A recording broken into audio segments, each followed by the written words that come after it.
پھر فرمایا وہ لوگ جو اللہ کے راستے میں اپنے مال خرچ کرتے ہیں، پھر خرچ کرنے کے بعد نہ احسان جتاتے ہیں نہ اذیت دیتے ہیں کہ ہم نے اتنا لگایا تھا، اتنا خرچ کیا تھا، میں نے کرسیاں خرید کے دی تھی، مجھے ہی آج کرسی نہ ملی، اور نہ اذیت دیتے ہیں. ان کے لیے ان کا اجر ان کے رب کے پاس ہے، ان پر نہ تو کوئی خوف ہوگا اور نہ ہی وہ غمگین ہوں گے. تو کسی غریب کی عزت نفس کو مجروح کرنا یا دینے کے بعد احسان جتانا یا پھر کسی نہ کسی طرح باتیں بنانا، یہ ساری چیزیں پھر ان صدقات کو ضائع کر دیتی ہیں. ایسے میں فرمایا قول معروف ومغفرۃ خیر من صدقۃ یتبعها اذی واللہ غنی حلیم. اچھی بات کہنا اور درگزر کر دینا اس صدقے سے بہت بہتر ہے جس کے بعد اذیت ہو. یعنی اگر آپ صبر نہیں کر سکتے تو پھر بس اچھا اخلاق اپنا لیں، خوبصورت بات کیا کریں، لوگوں سے پیار سے پیش آیا کریں، ورنہ دوسروں کو اذیت دینا تو سارے اعمال کو برباد کر دیتا ہے. اور اللہ بہت بے نیاز ہے، بے حد بردبار ہے. یا ایھا الذین آمنوا لا تبطلوا صدقاتکم بالمن والاذی، اے لوگو جو ایمان لائے ہو اپنے صدقات کو احسان جتا کر اور اذیت دے کے ضائع نہ کرو. اس شخص کی طرح جو اپنا مال لوگوں کو دکھانے کے لیے خرچ کرتا ہے، یعنی جب اللہ کے راستے میں دو تو دکھاوا بھی مت کرو. اور اللہ اور یوم آخرت پر ایمان نہیں رکھتا، اگر رکھتا ہوتا تو پھر چھپا کے دیتا اور کبھی احسان نہ جتاتا، کیونکہ جس رب کو دیا اس نے دیکھ لیا، اس نے قبول کر لیا. فرمایا اس کی مثال چکنے پتھر کی مثال کی طرح ہے جس پر مٹی ہو، پھر اس پر تیز بارش پڑے تو اس کو صاف چٹان کی طرح چھوڑ دے، اور جو کچھ انہوں نے اجر کمایا اس میں سے کسی چیز پر بھی وہ قدرت نہیں رکھیں گے، کچھ بھی ثواب ان کو نہیں ملے گا، ساری کوشش ضائع ہو جائے گی. اور اللہ کفر کرنے والوں کو ہدایت نہیں دیتا. بعض اوقات ہم انڈائریکٹلی اپنے صدقات کا اظہار کرتے رہتے ہیں، اس کو دیا، اس کو کھلایا، اس کو کتابیں لے کر دی، فلاں کی تو فیس میں دیتی ہوں، تو فلاں کا ٹرانسپورٹ میں کر رہی ہوں، وغیرہ وغیرہ. اپنی نجی مجلسوں میں، پارٹیوں میں، سوشل گیدرنگز میں اس طرح لینے والوں کی عزت مجروح ہوتی ہے. تو اس چیز سے بھی بچنا چاہیے. ایسا کرنے سے جو آپ نے کیا وہ وقتی طور پہ جو فائدہ ہوا، اس کے بعد تیز بارش آئی، سب مٹی بہا کے لے گئی، چٹیل پتھر باقی رہ گیا. جیسا اعمال نامہ کورے کا کورا پہلے تھا ویسے کا ویسا دوبارہ ہو گیا، جو کیا وہ ضائع ہو گیا. تو اس لیے انسان کو اپنے صدقات کو چھپانے میں بھی صبر سے کام لینا چاہیے اور اپنی زبان بند رکھنی چاہیے، کیونکہ ہم بندوں کو دکھانے کے لیے، ان کی نظر میں بڑا بننے کے لیے نہیں کر رہے، یہ اللہ کی خاطر کر رہے ہیں. اور جو جتنا اخلاص سے کرے گا نا اس کا اتنا زیادہ ملٹی پلائی ہوگا، اتنا زیادہ بہترین طریقے سے قبول ہوگا، اتنا بڑا اجر و ثواب قیامت کے دن ملے گا. اور سب سے بڑا اجر و ثواب کیا ہے کہ خوف اور رنج دور ہو جاتا ہے، غم دلوں سے دور ہو جاتا ہے، کیونکہ دل کے اندر ایک خاص طرح کی ٹھنڈک پیدا ہوتی ہے. اور اس میں آپ دیکھیے کہ اس وقت بہت سی ریسرچز بھی ایسی کی گئی ہیں کہ جس سے پتہ یہ چلتا ہے کہ چیریٹی کا کام کرنے والے جو ہیں وہ بہت خوش رہتے ہیں. ہارورڈ بزنس اسکول کے پروفیسر اور کچھ اور استادوں نے محسوس کیا کہ جب ان کے پروگرام کے پارٹیسپینٹس نے دوسروں پر خرچ کیا تو ان کے اندر زیادہ خوشی دیکھی گئی بنسبت خود پہ خرچ کرنے کی. یعنی دو طرح کے لوگ ہوتے ہیں، ایک جاتے ہیں پیسے زیادہ ہو گئے، اب مچل رہا ہے دل، چلو کچھ شاپنگ کرتے ہیں، کہیں کسی مال میں گھس گئے، یہ خرید لیا وہ خرید لیا، وہ بھی ایک ایڈکشن سی ہو جاتی ہے، اس سے بھی ایک خوشی ہوتی. لیکن ریسرچ سے یہ پتا چلا کہ جن لوگوں نے اپنے پہ نہیں دوسروں پہ خرچ کیا ان کو زیادہ خوشی ملی. پھر اسی طرح 2006 کی ایک اسٹڈی کے مطابق جب چیریٹیز دینے والوں کے دماغ کے کچھ حصوں کو چیک کیا گیا تو اس سے پتا چلا کہ ان کے اندر خوشی اور اعتماد اور ایک مثبت سوچ زیادہ ہے. تو اسی طرح انسان کی صحت پر بھی اس کے بہت اچھے اثرات پڑتے ہیں. بہت سے دائمی امراض کا علاج صدقے سے کیا گیا، اسٹریس کا علاج صدقے سے کیا گیا، کیونکہ صدقہ کرنا کیا ہے؟ شکر گزاری ہے، اور شکر گزاری جو ہے وہ نعمتوں میں اضافے کا باعث ہے. شکر کیا ہے؟ نعمتوں میں اضافے کا باعث. جب آپ دیتے ہیں تو دے کے خوشی ہوتی ہے آپ کو بھی، لینے والے کو بھی، اور وہ پھر واپس آپ کے اوپر ریفلیکٹ کرتی ہے، پھر آپ کو دوبارہ ملتی ہے. یعنی ریپل ایفیکٹ ہوتا ہے، اور انسان کے اندر اس کے اثرات جو ہیں وہ جسم کے روئیں روئیں تک جا پہنچتے ہیں. تو اسی لیے یہاں پر کیا فرمایا گیا کہ جو لوگ اپنے مال اللہ کی رضامندی اور اپنے دلوں کے جماؤ کے ساتھ خرچ کرتے ہیں ان کی مثال اس باغ کی طرح ہے جو اونچی جگہ پر واقع ہے. اور باغ کا تو تصور آتے ہی انسان کا دل خوش ہو جاتا ہے. جسے تیز بارش پہنچے تو اپنا پھل دگنا لائے، اور اگر اسے تیز بارش نہ بھی پہنچے تو فواری کافی ہوتی ہے. اور تم جو بھی عمل کرتے ہو اللہ اسے خوب دیکھنے والا ہے. یعنی جب انسان دل کی خوشی سے زکوٰۃ دیتا ہے یا صدقات دیتا ہے تو وہ ایمان کی حلاوت پاتا ہے. رسول اللہ صلی اللہ علیہ وسلم نے فرمایا، جس نے یہ 3 امور سر انجام دیے وہ ایمان کا مزہ چکھ لے گا. نمبر 1، جس نے ایک اکیلے اللہ کی عبادت کی اور بے شک اللہ کے سوا کوئی الہ نہیں. اور نمبر 2، اس نے اپنے دل کی خوشی کے ساتھ وہ زکوٰۃ ادا کی جو ہر سال اس پہ فرض ہوتی ہے.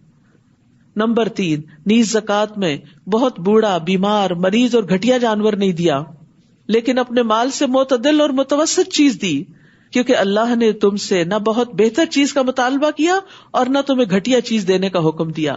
تو ایسا شخص جو ہے وہ ایمان کی حلاوت پالے گا کہ جو اللہ کی رضا کے لیے مال دیتا ہے، خواہ وہ زکوٰۃ ہی کیوں نہ دے رہا ہو. نبی صلی اللہ علیہ وسلم نے فرمایا، اللہ کا تقوی اختیار کرو اور اپنی 5 نمازیں ادا کرو اور 1 مہینے کے روزے رکھو. دل کی خوشی سے اپنے مال کی زکوٰۃ ادا کرو اور اپنے امیر کی اطاعت کرو، تم اپنے رب کی جنت میں داخل ہو جاؤ گے. تو دل کی خوشی سے مال خرچ کرنا جنت میں داخلے کا سبب ہے. کیا تم میں سے کوئی یہ چاہتا ہے کہ اس کا کھجوروں اور انگوروں کا ایک باغ ہو جس کے نیچے نہریں بہتی ہوں، اس کے لیے اس میں ہر طرح کے پھل ہوں، اور اس حال میں اس کو بڑھاپا آ پہنچے اور اس کے چھوٹے چھوٹے بچے ابھی کمزور ہوں تو اچانک اس باغ پر ایک بگولا آ پڑے جس میں آگ بھری ہو تو وہ جل کر راکھ ہو جائے؟ اسی طرح اللہ تمہارے لیے نشانیاں کھول کر بیان کرتا ہے تاکہ تم غور و فکر کرو. یہ اس شخص کی مثال ہے جس نے ساری زندگی محنت کی، بہت کچھ کمایا، انویسٹ کیا، لیکن آخر میں وہ سارے کا سارا ختم ہو کر رہ گیا. یعنی جو لوگ بظاہر بڑے بڑے کام کرتے ہیں، بڑی شہرت بھی ہو جاتی ہے کہ اتنے زیادہ سخی ہیں اور اتنے زیادہ دینے والے ہیں، لیکن نیت خراب تھی، تو قیامت کے دن جب ان کو سب سے زیادہ ضرورت ہوگی اس اجر و ثواب کی تو وہ سب کچھ ضائع ہو چکا ہوگا. تو اس لیے انسان کو دینا چاہیے، اللہ کے لیے دینا چاہیے، نیت کی خوبی اخلاص کے ساتھ دینا چاہیے، اور دکھاوے اور اذیت سے پرہیز کرنا چاہیے، احسان جتانے سے پرہیز کرنا چاہیے. اے لوگو جو ایمان لائے ہو، ان پاکیزہ چیزوں میں سے خرچ کرو جو تم نے کمائی ہیں. ایک اور چیز بتا دی گئی کہ دیتے ہوئے پاکیزہ مال خرچ کرو، حلال مال خرچ کرو، دیکھنے میں بھی اچھی چیز ہو. اور جو ہم نے تمہارے لیے زمین سے نکالی ہیں، یعنی کھانے پینے کی چیزیں، وہ بھی اللہ کے راستے میں دو. اور جو تم خرچ کرتے ہو اس میں سے خراب چیز دینے کا ارادہ نہ کرو جبکہ تم خود اس کو لینے والے نہیں، مگر یہ کہ تم اس بارے میں چشم پوشی کر جاؤ.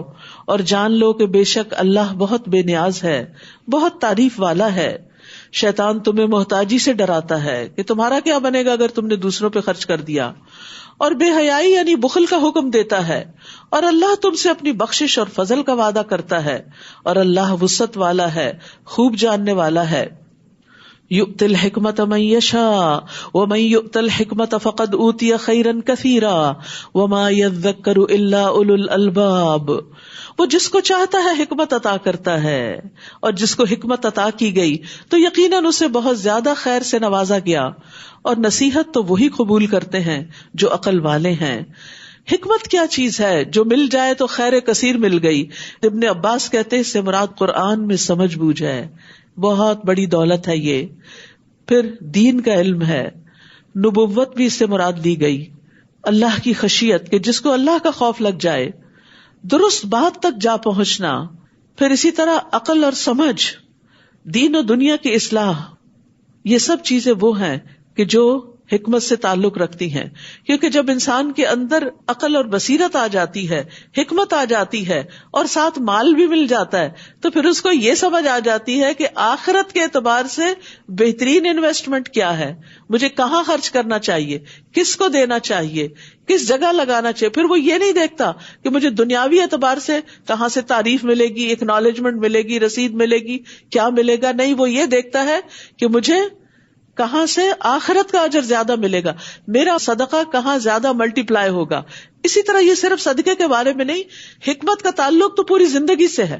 اور حکمت کے عمومی معنی کیے جاتے ہیں رائٹ ٹائم پہ رائٹ ڈیسیژن کرنا، کہ انسان اپنی صبح سے لے کے شام تک جو بھی کام کرتا ہے ان کے بارے میں صحیح ڈیسیژن لے، تاکہ وہ اپنی اس زندگی کو صحیح معنوں میں اپنی آخرت کے لیے انویسٹ کر سکے، اپنے ہر لمحے سے اپنی آخرت کما سکے. عقل مند کون ہے؟ جو اپنے ہر لمحے سے اپنی آخرت کماتا ہے، چاہے وہ دنیا کا بھی کام کر رہا ہوتا ہے لیکن اس میں بھی وہ آخرت کا فائدہ ڈھونڈ رہا ہوتا ہے. اور ہمارا حال یہ ہے کہ ہم آخرت کے لیے کام کر رہے ہوتے ہیں اور اس میں بھی دنیا کے فائدے ڈھونڈ رہے ہوتے ہیں کہ اس کے بدلے مجھے دنیا میں کیا ملے گا. سوچ بدل لیجئے، دوسری طرح سوچنا شروع کر دیجئے کہ دنیا کا کام کرتے ہوئے بھی کیا سوچنا ہے، آخرت میں اس کے بدلے کیا ملے گا. تو اللہ تعالیٰ آپ کو دنیا کی خوشی اور دنیا کی بھلائی بھی دے گا، کیونکہ اللہ ایمان والوں کا دوست ہے. بھلا وہ دنیا میں آپ کو تنہا کیسے چھوڑ دے گا؟ جب آپ اس کے راستے میں، وہ آپ کی مدد کیوں نہیں کرے گا؟ اس کا پورا یقین ہونا چاہیے. آپ دیکھیے انسانوں میں سے بھی اگر آپ کسی انسان کے ساتھ اچھا کرتے ہیں، اس کی مدد کرتے ہیں یا اس کی مرضی کے مطابق کچھ کام کرتے ہیں، تو وہ بھی آپ سے راضی ہو کر آپ کے ساتھ احسان کرتا ہے. وَلِلَّهِ الْمَثَلُ الْأَعْلَى، اللہ تو سب سے بلند اور عظیم ترین ہے. یہ کیسے ہو سکتا ہے کہ اللہ کے لیے کچھ کرے اور وہ اس کی قدردانی نہ کرے؟ وہ تو ایک ذرے کی بھی قدردانی کرتا ہے. وَمَن يَعْمَلْ مِثْقَالَ ذَرَّةٍ خَيْرًا يَرَهُ وَمَن يَعْمَلْ مِثْقَالَ ذَرَّةٍ شَرًّا يَرَهُ. پھر فرمایا وَمَا أَنفَقْتُم مِّن نَّفَقَةٍ أَوْ نَذَرْتُم مِّن نَّذْرٍ فَإِنَّ اللَّهَ يَعْلَمُهُ. اور جو بھی تم خرچ کرو، کسی بھی قسم کا کوئی خرچ یا جو بھی نظر تم مانو، کسی بھی طرح کی کوئی نظر، تو یقیناً اللہ اس کو جانتا ہے اور ظالموں کے لیے کوئی بھی مددگاروں میں سے نہیں ہوگا.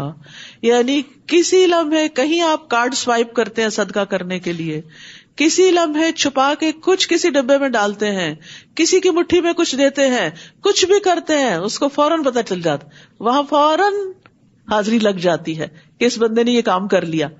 دنیا والوں کے ریکارڈ میں نہیں بھی آئے گا لیکن اللہ کے ریکارڈ میں آئے گا. تو ایسا شخص جو دوسروں کی مدد کرتا ہے، اللہ اس کی مدد کرتا ہے. لیکن یہاں بڑی اہم بات کہے گی آخر میں، وَمَا لِلظَّالِمِينَ مِنْ أَنصَارٍ، ظالموں کا کوئی مددگار نہ ہوگا. یعنی جو ظلم کرتے ہیں، غریبوں، مسکینوں، فقیروں اور صاحب حق کو اس کا حق نہیں دیتے، اور ان کا مال بھی اپنے مال میں جمع رکھتے ہیں، نہ زکوٰۃ دیتے ہیں نہ صدقہ دیتے ہیں، وہ دراصل اپنی جان پہ ظلم کرنے والے ہیں. اور ایسوں کا پھر دنیا میں بھی اپنے بھی ان کے ساتھ چھوڑ دیتے ہیں اور آخرت میں بھی کوئی ساتھ نہیں دے گا اور اللہ کی مدد اور تائید بھی حاصل نہیں ہوتی. یاد رکھیے کسی کام میں کوئی رکاوٹ آئے، صدقے سے اس کو دور کریں. صدقہ سارے بیریئر توڑ دیتا ہے، اس میں بڑی پاور ہے، اور خصوصاً اگر آپ اللہ کی رضا کے لیے کر رہے ہیں.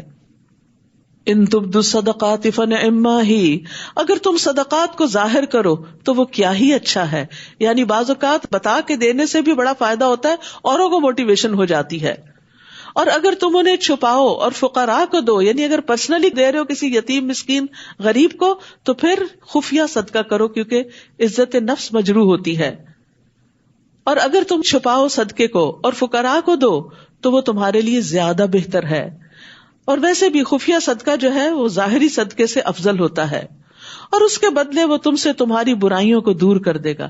جس کو اپنے گناہوں کا خوف ہو وہ صدقہ کرنا شروع کر دے، اس کے نامہ اعمال سے اس کے گناہ مٹنے لگیں گے، اس کے گناہوں کی آگ جو بھڑک رہی ہے وہ ٹھنڈی ہونے لگے گی، اس کے حالات سنورنے لگیں گے.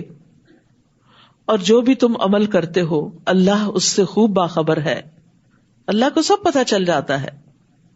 ان کو ہدایت دینا آپ کے ذمہ نہیں، لیکن اللہ جسے چاہتا ہے ہدایت دیتا ہے. اور مال میں سے جو بھی تم خرچ کرو گے، جو بھی چھوٹا بڑا، کوائنز، کیش، فوڈ، کپڑا، کسی بھی قسم کی کوئی چیز جو کسی کی ضرورت کی ہو، اور خاص طور پر دین کے کام میں کسی چیز کی ضرورت ہو، وہ سب تمہارے اپنے ہی فائدے کے لیے. اس وقت وہ سب لوگ مجھے یاد آ رہے ہیں جنہوں نے یہ بلڈنگ خریدی تھی مل کے، اور آج ہم اس چھت کے نیچے بیٹھ کر اللہ کا کلام پڑھ رہے ہیں، سن رہے ہیں، اور ہمارے دلوں کو ایک گرمائش مل رہی ہے. وہ سب اس کے اجر میں شریک ہیں، کیونکہ ان کی بدولت ایک نیکی کا کام آگے بڑھ رہا ہے. اگر یہ چھت نہ ہو تو ہم کہاں بیٹھ کے کریں گے یہ کام. پھر فرمایا اور مال میں سے جو بھی تم خرچ کرو گے تو وہ تمہاری اپنی ذات کے فائدے کے لیے ہے. یعنی کسی اور کو تو آپ دے ہی رہے ہو، لیکن اصل میں آپ کے نامہ اعمال میں جمع ہو رہا ہے، اور تم تو صرف اللہ کا چہرہ چاہنے کے لیے ہی خرچ کرتے ہو. یعنی مقصد کیا ہونا چاہیے کہ یا اللہ مجھے تیرے دیدار کا شوق ہے، تجھ سے ملاقات کی محبت ہے، تو اس سے محروم نہ کرنا. یعنی ہمارے اور ہمارے رب کے بیچ میں ہمارے گناہوں کی آڑ ہے، حجاب ہے، ہمارے گناہ رکاوٹ ہیں. تو جب ہم صدقات کرتے ہیں تو گناہ ہٹنے لگتے ہیں، اور ہٹتے ہٹتے جب اسی حال میں انشاءاللہ دنیا سے جائیں گے تو قیامت کے دن اور آخرت میں جنت میں اللہ سبحانہ وتعالیٰ اپنی رحمت سے ایسے لوگوں کو اپنا دیدار کروائے گا. اور جو بھی تم مال میں سے خرچ کرو گے تو وہ تمہیں پورا پورا واپس دے دیا جائے گا. اللہ اکبر. اللہ کو ضرورت نہیں. بظاہر لگ رہا ہے کہیں گم رہا ہے، کہیں جا رہا ہے، یہ تو تمہارا ہی جمع ہوا ہے. آپ دیکھیے جب ہم پیسے لے کے جاتے ہیں نا بینک میں جمع کرانے کے لیے، بڑے کانفیڈنٹ فیل کرتے ہیں اب ہمارے اتنے ہو گئے. یا بینک ٹرانسفر کوئی ہوتی ہے، چاہے آپ کی سیلری کی ہو یا کسی بھی چیز کی، تو ایک بڑی خوشی ہوتی ہے کہ اب اتنے سے اتنے پہ پہنچ گئے ہم. لیکن دوسری طرف ایک اور بینک بھی ہے، آخرت بینک. ہم بعض اوقات اپنے بینک سے نکال کر آخرت بینک میں ڈال رہے ہوتے ہیں، اس وقت اتنی خوشی یا اتنا کانفیڈنس یا اتنی تسلی نہیں ہوتی. کیا اللہ پہ اعتماد نہیں؟ بندوں پہ اعتماد کر کے اپنے ساری جمع پونجی ان کو دے آتے ہیں، وہ سالوں سال رکھ کے فائدہ اٹھائیں، کوئی غم نہیں، خوش ہیں، بندوں کے بینک میں محفوظ سمجھتے ہیں. لیکن جو اللہ کے بینک میں جا رہا ہے اس کو کیوں نہیں محفوظ سمجھتے؟ وہ تو کئی گنا زیادہ ملٹی پلائی ہونے والا ہے، وہ تو سب سے زیادہ محفوظ ہے. کتنا خوبصورت ہے یہ جملہ، وَمَا تُنْفِقُوا مِنْ خَيْرٍ يُوَفَّ إِلَيْكُمْ. جو بھی خیر میں سے، مال میں سے کچھ بھی خرچ کرو گے پورا پورا واپس مل جائے گا. پھر آخرت میں جب چاہو گے کیش کرو گے اس کو، اور کس طرح ملے گا تم سوچ بھی نہیں سکتے. اور تم ظلم نہ کیے جاؤ گے. کیسے کیسے وعدے ہیں اللہ کے. اگر ان وعدوں پر یقین ہو تو ہمیں اللہ کے راستے میں دینے میں کچھ مشکل نہ ہو. لیکن اصل چیز کیا ہے؟ خرچ کرنے میں اخلاص ہونا چاہیے. رسول اللہ صلی اللہ علیہ وسلم نے فرمایا، بے شک اللہ صرف وہ عمل قبول کرتا ہے جو خالص اسی کے لیے ہو. وہ برکت بھی اسی میں ہوتی ہے، اصل میں توڑے میں بھی زیادہ ہو جاتی ہے، اور اس کے کرنے سے اسی کا چہرہ مقصود ہو. الذی یؤتی مالہ یتزکا وما لأحد عنده من نعمۃ تجزا الا ابتغاء وجہ ربہ الاعلی ولسوف یرضی.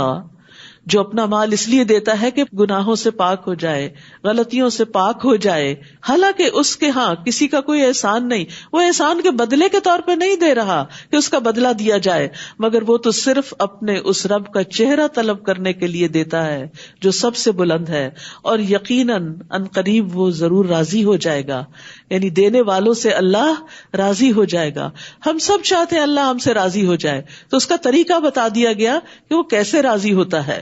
کتنا خوبصورت موقع ہے اس زندگی میں ہمارے پاس کہ ہم ان اعمال کے ذریعے اپنے رب کو راضی کر کے جائیں اس دنیا سے.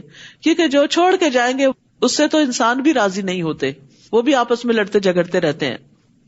حدیث میں آتا ہے، مسند احمد کی روایت ہے، جو شخص اللہ کا چہرہ چاہنے کے لیے صدقہ کرے اور اسی پر اس کا اختتام ہو، اپنی نیت خراب نہ کرے، وہ جنت میں داخل ہوگا. پھر فرمایا، یہ صدقات خصوصاً ان فقراء کے لیے ہیں جو اللہ کے راستے میں گھیر لیے گئے، یعنی وہ دن رات دین کا کام کرنے میں لگے ہوئے ہیں. اشارہ ہے اصحاب صفہ کی طرف جو اپنے گھر بار چھوڑ کر مدینہ میں آئے تھے، اور نہ ان کا اپنا کوئی گھر تھا، نہ کوئی اسپیشل بیڈ رومز تھے، اور نہ کھانے کو کوئی پراپر غذا تھی. وہ نبی صلی اللہ علیہ وسلم کے پاس دین سیکھنے کے لیے آئے تھے، اور جب کبھی کسی جنگ وغیرہ کا موقع آتا تو وہ آپ کی فوج کے سپاہی بن جاتے. تو چونکہ ان لوگوں کے پاس کوئی کام، کاروبار اور اس طرح بزنس نہیں تھا، تو ان لوگوں پر پھر خرچ کرنا سب سے افضل قرار دیا گیا. یہاں للفقراء الذین احصروا فی سبیل اللہ، کہ جو اللہ کے راستے میں گھیر لیے گئے، جو زمین میں اپنی معاش کے لیے چلنے پھرنے کی استطاعت نہیں رکھتے. ایک ناواقف حال ان کے سوال نہ کرنے کی وجہ سے انہیں مالدار سمجھتا ہے. آپ انہیں ان کے چہرے کی علامت سے پہچان لیں گے. وہ لوگوں سے لپٹ کے سوال نہیں کرتے، اور جو کچھ بھی ان پر تم اپنے مال میں سے خرچ کرو گے تو یقیناً اللہ اس کو خوب جاننے والا ہے. عموماً یہ ہوتا ہے کہ انسان برابر کے لوگوں کو جب کوئی تحفہ وغیرہ دیتا ہے تو بعض اوقات اس سے بھی اچھا مل جاتا ہے، یا کچھ نہ کچھ تو ملتا ہی ہے. انسان اپنے رشتے داروں کو دیتا ہے، کسی تقریب کے موقع پر واپس پلٹ آتا ہے. لیکن جب انسان ایسے لوگوں پہ خرچ کرتا ہے جن کے پاس ہوتا کچھ نہیں، وہ دولت کمانے کے قابل نہیں ہوتے، تو وہاں سے واپس کچھ آنے کی امید نہیں ہوتی نا. تو وہ انسان صرف اور صرف اللہ ہی کے لیے دے رہا ہوتا ہے. تو فرمایا کہ ان پہ جو کچھ خرچ کرو گے تو یقیناً اللہ اس کو خوب جانتا ہے, اللہ تمہیں اس کا بدلہ دے گا. پھر فرمایا الذین ينفقون اموالهم باللیل والنہار سرا وعلانیہ فلہم اجرہم عند ربہم ولا خوف علیہم ولا هم يحزنون. وہ لوگ جو اپنے مال رات اور دن چھپے اور کھلے خرچ کرتے ہیں, رات کو بھی کرتے ہیں دن کو بھی کرتے ہیں. آ رہا ہے رمضان تو ہر رات تراویحوں کے لیے مسجد جائیں گے تو رات کو بھی ضرور کیجئے, یعنی اس آیت پر عمل کر لیجئے رمضان میں. اور چھپے اور کھلے, کبھی سامنے اور کبھی چھپا کے, تو ان کے لیے ان کا اجر ان کے رب کے پاس محفوظ ہے, اور ان پر نہ کوئی خوف ہوگا اور نہ ہی وہ غمگین ہوں گے. تو انفاق فی سبیل اللہ کے بارے میں یہ آخری آیت تھی اس کانٹیکس میں کہ صدقات رنج و غم کا علاج ہیں, ڈپریشن کا علاج ہیں, چاہے تھوڑا تھوڑا ہی انسان کیوں نہ کرتا رہے. الذین یأکلون الربا لا یقومون الا کما یقوم الذی یتخبطہ الشیطان من المس. وہ لوگ جو سود کھاتے ہیں وہ قیامت کے دن کھڑے نہ ہو سکیں گے. ایک طرف صدقات دینے والے اور دوسری طرف ان کے مقابلے میں سود کھانے والے, یعنی جو کسی ضرورت مند کی ضرورت پر اس کو قرضہ دیتے ہیں اور پھر جتنا دیتے ہیں اس سے بڑھا کے واپس لیتے ہیں, وہ قیامت کے دن کھڑے نہ ہو سکیں گے مگر جس طرح وہ کھڑا ہوتا ہے جسے شیطان نے چھو کر خپتی بنا دیا ہو. یہ سزا اس وجہ سے ہے کہ وہ کہتے ہیں کہ بے شک تجارت بھی سود ہی کی طرح ہے, حالانکہ تجارت کو اللہ نے حلال کیا اور سود کو حرام. تو جس کے پاس اس کے رب کی طرف سے کوئی نصیحت آ جائے اور وہ آئندہ کے لیے باز آ گیا تو جو وہ پہلے لے چکا وہ اسی کا ہوا اور اس کا معاملہ اللہ کے سپرد ہے. اور جو کوئی سود کی طرف دوبارہ لوٹ آئے تو یہی لوگ آگ کے ساتھی ہیں. سود کی طرف لوٹنا آگ میں جانے کے برابر ہے اور وہ اس میں ہمیشہ رہنے والے ہیں. سود کا لین دین ایک ناقابل معافی گناہ ہے. رسول اللہ صلی اللہ علیہ وسلم نے فرمایا ایسے گناہوں سے بچو جو معاف نہیں کیے جاتے. ایک روایت میں فرمایا جن گناہوں کا کفارہ نہیں ہوتا. جس نے کسی چیز میں خیانت کی قیامت کے دن اسے اس کے ہمراہ لایا جائے گا. اور سود کھانے والے کے بارے میں ہے کہ جس نے سود کھایا وہ اس کی وجہ سے قیامت کے دن دیوانہ اور بدحواس اٹھے گا. جس طرح قرآن مجید میں آتا ہے کہ وہ اس طرح کھڑے ہوں گے قیامت کے دن جیسے کوئی جن پوزیس کر لے کسی کو اور وہ بندہ ہوش و حواس کھو بیٹھے. رسول اللہ صلی اللہ علیہ وسلم نے فرمایا سود کھانے والے, اس کے کھلانے والے, اس کی گواہی دینے والے, اس کا معاملہ لکھنے والے سب پر لعنت فرمائی. سود سے منسلک ہر شخص گناہ میں برابر کا شریک ہوتا ہے. رسول اللہ صلی اللہ علیہ وسلم نے فرمایا سود کے 72 دروازے ہیں, سب سے کم درجے کا گناہ آدمی کا اپنی ماں سے زنا کرنے کے برابر ہے. یمحق اللہ الربا ویربی الصدقات واللہ لا يحب كل کفار اثیم. اللہ سود کو مٹاتا ہے اور صدقات کو بڑھاتا ہے, اور اللہ کسی سخت ناشکرے بہت گناہگار سے محبت نہیں کرتا. یعنی سود کا لین دین کرو گے تو اللہ کی محبت سے محروم ہو جاؤ گے. ابن عباس کہتے ہیں کہ اس آیت کا مطلب یہ ہے کہ اللہ سود خار کا نہ صدقہ قبول کرتا ہے, نہ جہاد, نہ حج, نہ اس کی صلہ رحمی قبول کرتا ہے. اس کے برعکس جو صدقات دیتا ہے تو اللہ اس میں برکت ڈالتا ہے اور دنیا اور آخرت میں اس کو کئی گنا بڑھا دیتا ہے. اور اللہ ہر اس شخص سے محبت نہیں کرتا جو سود کے حرام ہونے کا انکار کرتا ہو یا اسیم جو سود کھا کر گناہ میں پڑنے والا ہو. رسول اللہ صلی اللہ علیہ وسلم نے فرمایا جو شخص سود کے ذریعے مال میں اضافہ کرے گا اس کے کام کا انجام مال کی قلت ہوگا, یعنی اس کو پورا نہیں پڑے گا. رسول اللہ صلی اللہ علیہ وسلم نے فرمایا جس نے حرام مال کمایا پھر اس سے غلام وغیرہ آزاد کیا اور اس سے رشتہ داروں کو دیا تو وہ اس پر باعث گناہ ہوگا. یعنی حرام مال صدقہ کرنے سے ثواب کی بجائے الٹا گناہ ہوتا ہے. ان الذین آمنوا وعملوا الصالحات, بے شک جو لوگ ایمان لائے اور انہوں نے نیک اعمال کیے اور نماز قائم کی اور زکوٰۃ ادا کی, ان کے لیے ان کا اجر ان کے رب کے پاس ہے, ان پر نہ کوئی خوف ہوگا اور نہ ہی وہ غمگین ہوں گے. اے لوگو جو ایمان لائے ہو اللہ سے ڈرو اور سود میں سے جو لوگوں کے ذمے باقی رہ گیا ہو اسے چھوڑ دو اگر تم واقعی مومن ہو، اور اگر تم ایسا نہیں کرتے تو اللہ اور اس کے رسول کی طرف سے اعلان جنگ سن لو، اور اگر تم توبہ کر لو تو تمہارے لیے صرف تمہارے اصل مال ہیں، نہ تم ظلم کرو نہ ظلم کیے جاؤ، اور اگر وہ مقروض تنگ دست ہو تو اسے آسانی تک مہلت دینا ہے، اور اگر تم اصل قرض صدقہ کر دو تو وہ تمہارے لیے اور بہتر ہے اگر تم جانتے ہو۔ واتقوا یوما ترجعون فیہ الی اللہ، اور اس دن سے ڈرو جب تم اللہ کی طرف لوٹائے جاؤ گے۔ ایک دن دنیا سے جانا ہے، دنیا کا عیش و عشرت چھوڑنا پڑے گا اور اللہ کے حضور حاضر ہونا ہوگا، پھر ہر شخص کو جو اس نے کمایا پورا پورا بدلہ دے دیا جائے گا اور وہ ظلم نہ کیے جائیں گے۔ سورۃ البقرہ اس لحاظ سے بھی بڑی اہم ہے کہ اس میں قرآن مجید کی سب سے عظیم آیت آیت الکرسی ہے اور سب سے طویل آیت آیت دین ہے۔ یا ایھا الذین آمنوا اذا تداینتم بدین الی اجل مسمی فاکتبوہ، اے لوگو جو ایمان لائے ہو جب تم ایک وقت مقرر تک کے لیے آپس میں قرض کا لین دین کرو تو اسے لکھ لیا کرو۔ اور یہ لکھنا صرف غیروں کو دینے کے لیے نہیں، رشتہ داروں کو بھی جب دو لو تو اسے لکھا کرو، کیونکہ سب سے زیادہ جو لڑائی جھگڑے فتنے فساد خاندانوں کے اندر گھرانوں کے اندر ہوتے ہیں اور ایک دوسرے کے ساتھ دھوکہ دہی ہوتی ہے وہ مالی معاملات میں ہوتی ہے، اس لیے اس چیز کے بارے میں بہت محتاط رہنے کی ضرورت ہے۔ اور چاہیے کہ تمہارے درمیان ایک لکھنے والا عدل کے ساتھ لکھے، اور لکھنے والے کو لکھنے سے انکار نہیں کرنا چاہیے، جیسا کہ اللہ نے اسے سکھایا اس کا شکر ادا کرے اور دوسروں کی مدد کرے۔ تو اس کو بغیر کسی عذر کے لکھنا چاہیے، اور املا اس شخص کو کروانی چاہیے جس کے ذمہ حق یعنی قرض ہو، اور اسے اللہ سے ڈرنا چاہیے جو اس کا رب ہے اور اس میں سے کسی بھی چیز کی کمی نہ کرے۔ پھر اگر وہ شخص جس کے ذمہ حق یعنی قرض ہو وہ ناسمجھ ہو یا کمزور ہو یا املا کروانے کی خود استطاعت نہ رکھتا ہو تو اس کا ولی عدل کے ساتھ املا کروائے، اور اپنے مسلمان مردوں میں سے 2 کو گواہ بنا لو۔ پھر اگر 2 مرد نہ ہوں تو ان گواہوں میں سے جنہیں تم پسند کرتے ہو 1 مرد اور 2 عورتیں گواہی دیں۔ اگر ان دونوں میں سے کوئی ایک عورت بھول جائے تو ان میں سے ایک دوسری کو یاد دہانی کرا دے۔ یہ عورتوں کی سہولت کے لیے بات رکھی گئی، کوئی ڈسکریمنیشن کی بات نہیں ہے۔